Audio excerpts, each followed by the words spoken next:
अगली सुबह मोहनलाल अपने नाव लेकर जैसे ही समुद्र पहुंचा और जैसे ही उसने जाल फैलाया, जल परी फिर से प्रकट हो गई। क्या तुमने अपना फैसला बदल लिया है? हाँ, मैं अपनी मछली तुम्हें वापस करता हूँ, लेकिन इसके बदले में मेरी एक इच्छा पूरी करो। तुम्हारा फैसला तुम्हारी किस्मत बदल देगा। अब बताओ, तुम क्या चाहते हो? हाँ, मैं चाहता हूँ कि मेरे जाल में इतनी मछलियाँ फंसे कि मैं उन्हें बेचकर अमीर बन जाऊं, और मैं यह भी चाहता हूँ कि मेरे गांव में केवल मेरे जाल में मछलियाँ फंसे, किसी और मछुआरे के जाल में न फंसे। हाँ, तुम्हारी इच्छा पूरी की जाएंगी, लेकिन याद रखना, तुम्हें एक वादा देना होगा।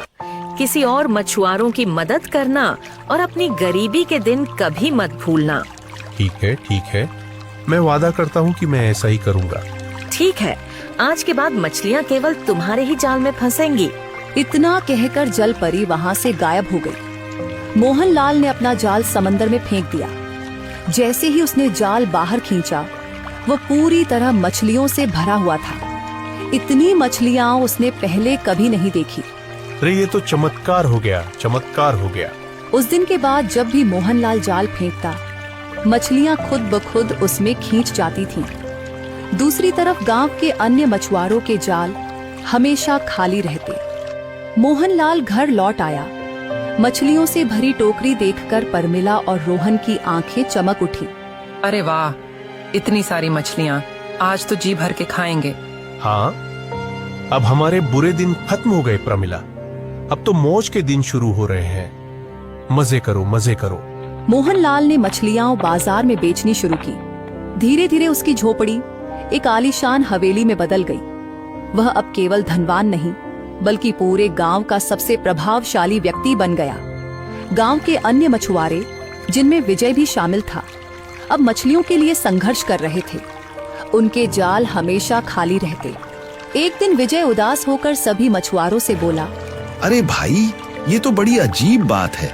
मोहनलाल का जाल हमेशा मछलियों से भरा रहता है और हमारे जाल में ससुरा एक भी मछली नहीं फंसती है। हाँ, तुम बिल्कुल सही कह रहे हो। अरे विजय भाई, मुझे तो ये कोई और ही चक्कर लग रहा है। अरे भाई, ऐसा कैसे संभव हो सकता है कि इस गांव में मोहनलाल के जाल को छोड़कर किसी और मछुआरे के जाल में एक भी मछली न फंसी हो? हाँ, कुछ दिन पहले तक यही मोहनलाल समुंदर के किनारे बैठकर केवल रोता रहता था और अपनी किस्मत को हमेशा कोसता रहता था।